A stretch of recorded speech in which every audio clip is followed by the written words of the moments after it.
Hello. From graphics we move to color just now because I talked about the green dot. Use of color is very important and it is so because it communicates a mood, it communicates conventional meanings at times. So be very careful of using colors because colors may have some meaning in certain cultures and it can be changing in other places.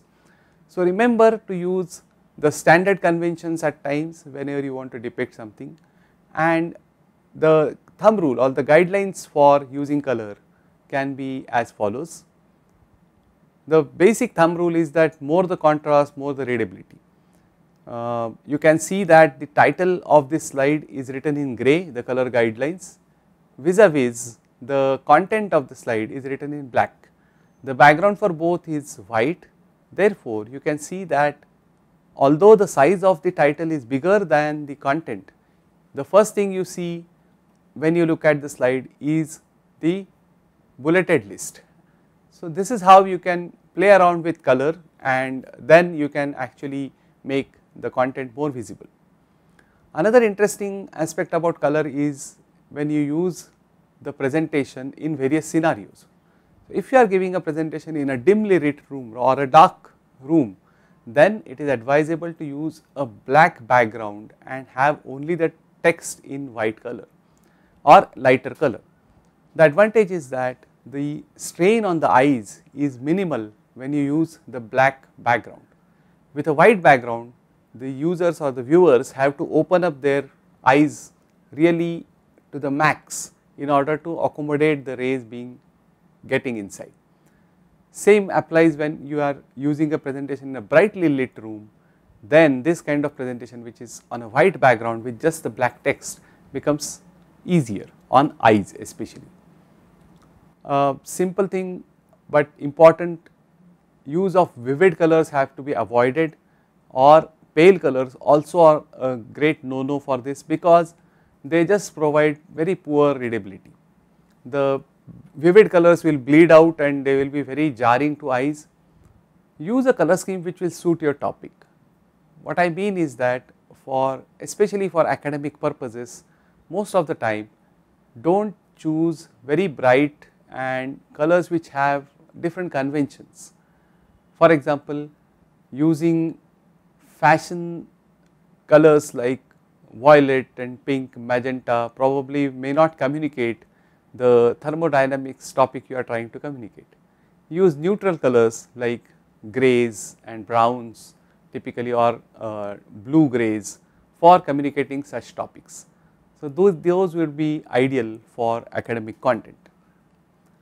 From colors we move on to typography or the use of fonts. Here I would like to ask a question. While communicating, even in a paragraph or in a presentation, we would like to give some emphasis to certain points. Now how do you lend emphasis? At this point, take a minute here, pause my video and write down various ways in which you can emphasize a word using the options available in your font or typography. So in a presentation you want to emphasize one particular word, how are you going to do that? So here is the list of things. How do you lend emphasis? I have tried to show this using the word emphasis itself. So you can make it bold like this, you can have italics, you can have an underline, you can also have a change of color. However, the problem happens when you see that all those options are mixed together to give a font an effect of underline, bold, italic and also the change of color. This is a big no-no because it is overemphasizing the topic what you are trying to say. Just one change would lend you enough emphasis. There are certain interesting guidelines which you can browse through. I will try to also post it on the forum, when to use these kind of options in the font, when to use bold, when to use italic. But right now just remember these minimum guidelines. Choose only 2 fonts maximum in a given presentation or a document. You can use one font for the heading and another font for the body. However, refrain yourself from using multiple fonts. Same applies to the font options. Like I said earlier, if you want to emphasize, use a particular type of emphasizing option throughout your presentation, that will give a good consistency. But avoid yourself from using italic in some slides and bold in another slides, that will create a chaos. Left alignment, like what you see here, is more readable and reader friendly. However, it depends on the template at times. For example, if you are writing a conference paper or something, the paper which is printed in hand typically requires the columns to be demarked very clearly. Therefore, while writing a printed document, people utilize a justification option in the typography. But for presentations, mostly it is easy on eye if you have the left, because that will give this white space, a breather kind of thing for the eyes. The last but not the least is use of grid. Grid is available in almost all slide presentation tools, but most of us have never used it. Please switch on the grid, going to the view option of that particular software which you are comfortable with, and use it for aligning your content. For example, if this dot has to be in the center, please move it and the grid will tell you whether it is in the center or not. So such things are very important, so please use that. From the typography, let us come to the Impress guidelines, which is when you are actually presenting it. There are too many transitions available these days, and these are like the text is flowing and the text appears in animated format, or it opens up the doors and Venetian blinds and whatnot.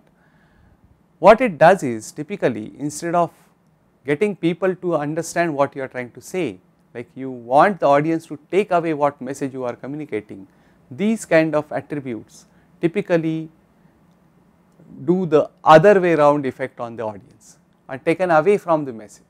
This does the actual reverse of the thing what you are planning. The audience gets taken away from the message, which you never want. So in short, whenever you are deciding about how to present a particular content, because now till now you must have decided what to present in your content. Now when you decide how to present it, this typical debate about form over function is very important.